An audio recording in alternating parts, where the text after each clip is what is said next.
মাছ ভালো রাখতে গাছের পাশের ময়লা বা শ্যাওলা নিয়মিত পরিষ্কার করা খুব জরুরি। এতে পানি পরিষ্কার থাকে এবং মাছ কম অসুস্থ হয়। কেন ময়লা পরিষ্কার করবেন? গাছের আশেপাশে জমে থাকা পাতা, শ্যাওলা, জৈব ময়লা পচে গিয়ে পানি দূষণ করে। এতে অক্সিজেনের ঘাটতি হয়, মাছ ভেসে ওঠে বা অসুস্থ হয়ে যায়।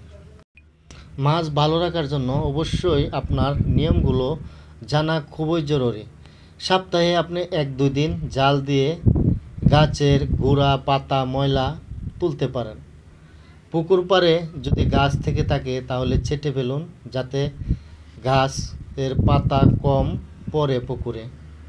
ঝুপড়া যদি থাকে পুকুরের পাশে তাহলে সেই ঝুপড়াগুলো পরিষ্কার করুন।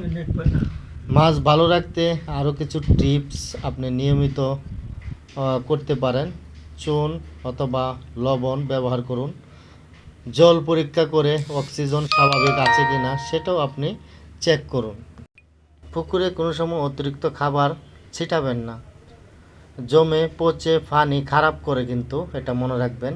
চাইলে আপনি পুকুরের আপনার মতো আপনার গাইডলাইনে পুকুর পরিষ্কার পরিচ্ছন্নতা, পানি পরীক্ষা নিরীক্ষা সব কিছু ভালো আছে কিনা সেটা কিন্তু আপনার মাধ্যমেই আপনার মাছের নিয়ন্ত্রণ অথবা সৌন্দর্য রয়েছে, সেটা কিন্তু একমাত্র আপনি যদি চেষ্টা করেন যে মাছ সুন্দর করবেন, বড় করবেন, পুষ্কুনির পার সুন্দর রাখবেন, সেটা কিন্তু আপনার ইচ্ছা। আমি যে নিয়মগুলো বললাম সেগুলো কিন্তু মানতে পারেন এবং আমার মতো এরকম পরিষ্কার করতে পারেন।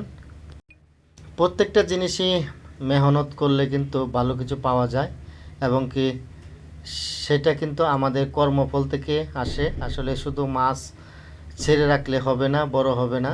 সেটার জন্য আপনার মাছ ভালো পাওয়ার জন্য অবশ্যই মেহনত করতে হবে, কষ্ট করতে হবে। কষ্টের মাধ্যমে কিন্তু আপনি যেটা চাচ্ছেন সেটা কিন্তু পাওয়া সম্ভব।